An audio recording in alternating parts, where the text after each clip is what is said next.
کیا حدیث یا فقہ کا انکار کرنے والا کافر ہے؟ دیکھیے،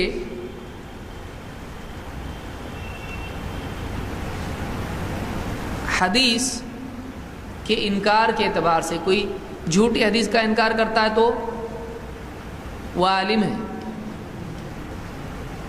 ورنہ جھوٹی حدیث کا بھی اقرار کر لے گا۔ اگر جاہل ہے تو ارے حدیث ہے۔ ایک صاحب بولنے لگے زیادہ اہل حدیث تو ہم ہیں، ایک بھائی بتانے لگے وہ بولنے کا زیادہ اہل حدیث ہم ہیں، کیونکہ تم تو صرف صحیح حدیث مانتے ہیں، ہم تو ضعیف بھی مانتے ہیں۔ اتنا بڑے دل والا۔ وہ ایسے ہی جیسے کوئی آدمی کہے جھوٹی حدیث کے بارے میں، اگر کوئی ایسا کہتا ہے تو ایسے ہی جیسے کوئی آدمی کہے تم سے زیادہ نبی کو ماننے والے ہم ہیں، ہم سچے نبی کو بھی مانتے ہیں، جھوٹے نبی کو بھی مانتے ہیں۔ کیا صحیح ہوگا؟ صحیح نہیں ہے۔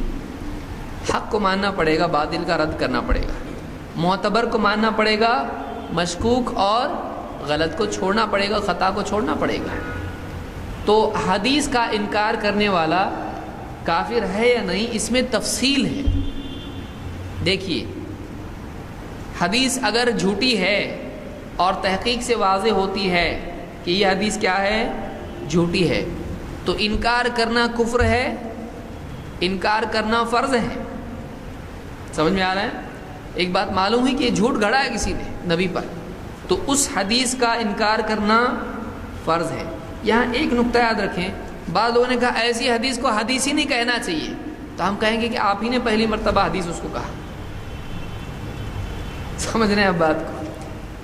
کوئی کہے کہ جھوٹی حدیث کو حدیث کہنا غلط ہے، تو ہم کہیں گے پہلی مرتبہ حدیث آپ نے کہا اس کو، تو وہ حدیث ہوتی ہے لیکن وہ نبی کی حدیث ہے نہیں ہے۔ حدیث کے معنی کیا ہے؟ بات۔ تو جو نبی کے نام سے بیان کی گئی ہے تو اس کو حدیث کہیں گے، لیکن وہ نبی کی حدیث ہے، وہ معتبر حدیث ہے نہیں۔ سمجھ میں آیا؟ اس لیے کتاب چھپی ہے، اس کا نام ہی کیا ہے؟ یہ حدیث نہیں، یہ نام ہی کیا ہے؟ صحیح نہیں، یہ نام غلط ہے، کیونکہ میرے علم میں کوئی ایک بھی محدث ایسا نہیں ہے جس نے یہ نہ کہا ہو کہ یہ حدیث جھوٹی ہے۔ بہت سارے محدثین نے جھوٹی حدیثوں کے بارے میں بھی کیا کہا؟ یہ حدیث جھوٹی ہے۔ کیوں؟ یہ حدیث کہلا رہی ہے لیکن یہ کیا ہے؟ معتبر نہیں ہے، تو اس کو حدیث بولتے ہیں، لیکن حدیث بولنے سے معتبر ہو جاتا نہیں۔ ویسے ہی جیسے ہم کہیں گے یہ خبر جھوٹی ہے، تو خبر معتبر بھی ہو سکتی ہے اور جھوٹی بھی ہو سکتی ہے۔ تو اگر کوئی حدیث تحقیق سے ثابت ہوتی ہے کہ یہ جھوٹی حدیث ہے، اس کا انکار فرض ہے، اس کو نبی کی بات مان سکتے ہیں نہیں۔ دو، اس میں یہ تفصیل ہے کہ اگر حدیث کی تحقیق کرنے کے اعتبار سے ایک ماہر محدث ہے، ایک محدث ہے، حدیث کی باریکیاں جانتا ہے، لیکن چونکہ انسان ہے، کسی مسئلے میں، کسی حدیث کے سلسلے میں اس سے غلطی ہو سکتی ہے، اب وہ کسی صحیح حدیث کو غلط فہمی کی وجہ سے فلاں راوی کو فلاں راوی سمجھ کر وہ اس حدیث کا انکار کر دے، لیکن وہ حدیث کیا ہو؟ صحیح ہو، تو ایسا آدمی کافر ہوگا کہ نہیں ہوگا؟ نہیں ہوگا۔ غلطی کی وجہ سے، غلط فہمی میں اس نے کیا کر دیا؟ اس حدیث کا انکار کر دیا، وہ کافر نہیں ہوگا۔ لیکن وہ کون ہے؟ محدث ہے، وہ بڑا عالم ہے وہ، اور تحقیق اس کی پکی ہوتی ہے، لیکن پھر بھی کیا ہو گئی؟ ایک مسئلے میں، ایک حدیث میں اس سے غلطی ہو گئی اور اس حدیث کا انکار اس نے کر دیا، کہا یہ حدیث جھوٹی ہے، یہ حدیث صحیح نہیں ہے۔ جیسے ابن الجوزی نے بہت ساری صحیح روایت کا بھی انکار کیا ہے، کہا کہ یہ حدیث صحیح نہیں ہے، یہ جھوٹی حدیث ہے، یہ موضوع ہے۔ تو ایسے محدث کو اس حدیث کا انکار کرنے کے باوجود ثواب ملے گا۔ کیوں؟ اس لیے کہ حدیث میں ہے کہ ایک مجتہد جب فیصلہ کرتا ہے اجتہاد کر کے، تحقیق کر کے، اس کا فیصلہ صحیح نکل آئے تو کتنے اجر ہیں، اور غلطی ہو جائے تو اس نے اجتہاد کیا، تحقیق کی، اور اس کے بعد اس نے فیصلہ، اس کے نزدیک یہ واضح ہوا کہ حدیث صحیح نہیں ہے، حالانکہ وہ حدیث کیا ہے، اور اس نے اس حدیث کا کیا کر دیا، تو اس کو اس پر کیا ملے گا؟ انکار کرنے کی وجہ سے، غلطی ہو جانے کی اور کوشش کے باوجود غلطی ہو جانے کی وجہ سے. ورنہ آپ یہ نہ سمجھے چلو بھائی ایک بات معلوم پڑی، حدیث کا انکار کرنے میں بھی ثواب ہے. اس کو ثواب حدیث کا انکار کرنے کا نہیں ملا ہے، اجتہاد کرنے کا ملا ہے. اور وہ جو انکار کر گیا صحیح حدیث کا غلطی کی وجہ سے، تو وہ ثواب سے محروم ہو گیا. جو 2 ملنے کے تھے 1 نہیں ملا اس کو. تو ایک تو یہ ہے کہ مجتہد یا محدث. 2، ایک آدمی ہے جس کے پاس حدیث کا علم نہیں ہے، کوئی حدیث اس کے سامنے پہنچ گئی، اس نے حدیث میں پڑھا اللہ کے نبی صلی اللہ علیہ وسلم نے بعض لوگوں کو بیمار تھے، ان کو علاج کے لیے کہا کہ جاؤ اونٹ کا پیشاب اور دودھ ملا کے پی لو. اب اس نے پڑھا حدیث، اب اس نے بولا ایسا نہیں ہو سکتا ہے، یہ بات میں نہیں مانتا. اللہ کے نبی صلی اللہ علیہ وسلم بول ہی نہیں سکتے، پیشاب کبھی استعمال کر سکتے کیا دوا کے لیے؟ تو اب اس نے کیا کیا، اس نے کہا اللہ، یہ بخاری کی حدیث ہے، اس نے کہا کہ یہ ایسا ہو ہی نہیں سکتا ہے، لہذا نبی صلی اللہ علیہ وسلم نے یہ نہیں کہا، میں نہیں مانتا. بات کس کی ہے؟ نبی کی ہے. اس نے انکار کیا کہ نہیں کیا؟ کس کی بات کا انکار کیا؟ نبی کی بات کا انکار کیا. کیا نبی کی بات مانتے ہوئے انکار کیا؟ اس نے کہا یہ نبی صلی اللہ علیہ وسلم کی بات نہیں ہے، اس لیے اس نے انکار کیا. اگر وہ نبی کی بات مانتے ہوئے کہتا تو بات اور تھی.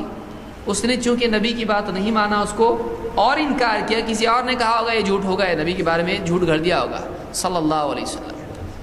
تو اس نے اگر انکار کیا اس طرح سے تو یہ فاسق ہے، گناہگار ہے. کیوں گناہگار ہے؟ اس نے علماء کی طرف رجوع کیا. وہ ایک ایسی فیلڈ میں اس نے فیصلہ دیا جس کا اس کو علم نہیں تھا. قاضی کتنی طرح کے ہوتے ہیں؟ 3. ایک وہ جو علم کے باوجود غلط فیصلہ دے خواہش کی بنیاد پر، یہ کہاں جائے گا؟ جہنم میں. جو علم کے بغیر فیصلہ دے وہ بھی کہاں جائے گا؟ اور جو علم کی بنیاد پر صحیح فیصلہ دے وہ کہاں جائے گا؟ جنت میں. تو اس نے کیا کیا؟ ابن ماجہ کی روایت ہے جو میں نے ذکر کی. اس نے بغیر علم کے جج بن گیا ہو اور فیصلہ سنایا حضرت نے، یہ حدیث صحیح نہیں ہے. تو اس نے علم کے بغیر فیصلہ دیا، لہٰذا یہ کیا ہے؟ گناہ ہے. یہ آدمی کیا ہوگا؟ گناہگار ہوگا، لیکن کافر ہوگا نہیں. تیسرا وہ آدمی ہے کہ اس کو حدیث سمجھ میں تو آئی، یا اس نے مانا کہ سند تو صحیح ہے اور یہ نبی تک بات جا رہی ہے، لیکن یہ بات میری عقل میں تو نہیں آ رہی ہے. ٹھیک ہے بات نبی کی ہے لیکن میں نہیں مانتا کیونکہ بات غلط ہے یہ. تو اس نے نبی کی بات کا کیا کر دیا؟ نعوذ باللہ، اس نے کہا نبی کی بات غلط ہے. تو ایسا آدمی، اس نے کس کی بات کا انکار کیا ہے؟ جانتے بوجھتے کہ یہ نبی صلی اللہ علیہ وسلم کی بات ہے، اس نے اس بات کا انکار کیا، لہٰذا یہ آدمی کافر ہے. تو کتنے مرتبے ہوئے کل حدیث کے انکار کے؟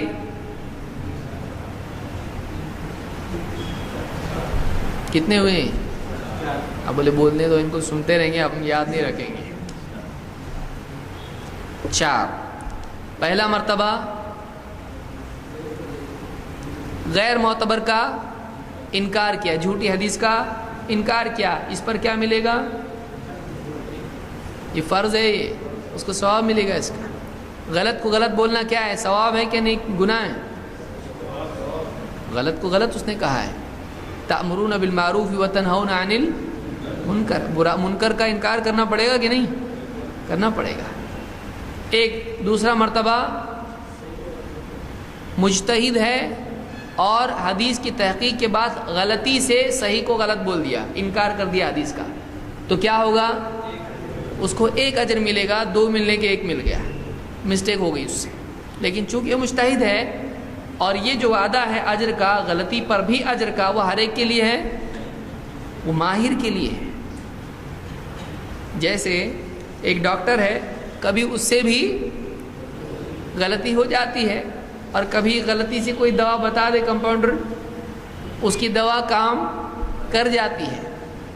تو آدمی بولے بھائی ڈاکٹر سے بھی غلطی ہوتی، لہٰذا جو آدمی غلط علاج کرتا ہے اس سے بھی علاج کرا سکتے ہیں. کیوں؟ کیونکہ ڈاکٹر سے بھی غلطی ہوتی ہے تو مجھ سے بھی غلطی ہو سکتی ہے، تو دونوں برابر ہیں. وہ ڈاکٹر ہے، وہ ماہر ہے اس فیلڈ کا، اس سے کبھی غلطی ہو جاتی ہے، یہ کیا ہے، اس سے کبھی صحیح ہو جاتا ہے. ارے میں نے علاج کیا، ہو گیا، اچھا کتنی خوشی کی بات ہے، بچ گیا تو ایک مجتہد ہے، محدث ہے، ماہر ہے. دوسرا مرتبہ یعنی تیسرا مرتبہ کون ہے؟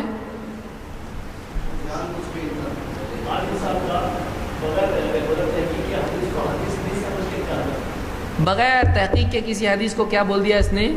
غلط ہے، جبکہ وہ حدیث کیا تھی؟ اور کسی علم کی بنیاد پر نہیں تھا، بلکہ کیا تھا؟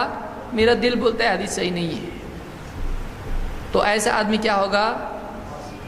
کیا ایسے آدمی کو کافر قرار دیا جا سکتا ہے؟ نہیں. اس لیے بہت احتیاط کرنا چاہیے. ہم لوگ کیا ہوتے ہیں، حدیث نہیں مانا کافر، ایسا نہیں ہوتا ہے.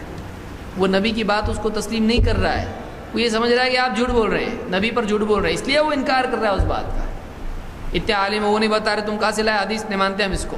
بولے حدیث نہیں مانتا کافر، نکاح ٹوٹ گیا، میراث میں حصہ نہیں ملے گا، مسلمانوں کے قبرستان میں دفن نہیں. اتنا جلدی؟ تھوڑا سانس تو لے. تو یہ فرق کرنا، دیکھیے یہ فرق کرنا ضروری ہے. اور تیسرا آدمی کون ہے؟ اس نے مانا، بھائی ہاں مانا نبی کی بات ہے لیکن ہم کو نہیں سمجھ میں آ رہی، نہیں مانتے ہم اس کو، یا کسی مجبوری میں ہم نہیں مان سکتے اس کو، نہیں ماننے کا ہم کو اس کو، تو کیا ہو گیا؟ یہ کافر ہو گیا. یہ 3 یا 4 مرتبے ہیں حدیث کے انکار کرنے والوں کے. اس لیے کسی کو بھی کافر قرار نہ دیں جب تک کہ اس کا کافر ہونا جیسے آسمان میں سورج چمک رہا ہو اس طرح سے واضح ہو جائے، تب جا کر اس کو کافر قرار دیں. اس میں بھی علماء کی آنکھوں پر اعتماد کریں. چاند کو دیکھو، سورج دکھ رہا نا. بعض لوگوں کو بہت جلدی ہوتی ہے، مطلب ان کے پاس ٹائم کم ہوتا ہے، تو بولتے جلدی جلدی سب کو کافر قرار دیں گے، جان دو نا جہنم میں، کتنا اچھا ہے. ایسا کرنا چاہیے.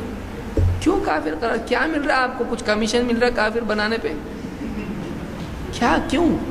ضرورت کیا ہے؟ کچھ فائدہ ہے اس میں؟ کچھ دینی اس کا تقاضا ہے؟ قرآن و سنت میں ہے چلو ایک کام کرو، جو جتنے کافر بنائے گا اس کو اتنا ثواب ملے گا. کیا ہے یہ؟ مطلب کچھ فائدہ ہے اس میں تو کرے آدمی. علماء کا کام اپنے ہاتھ میں نہ لے.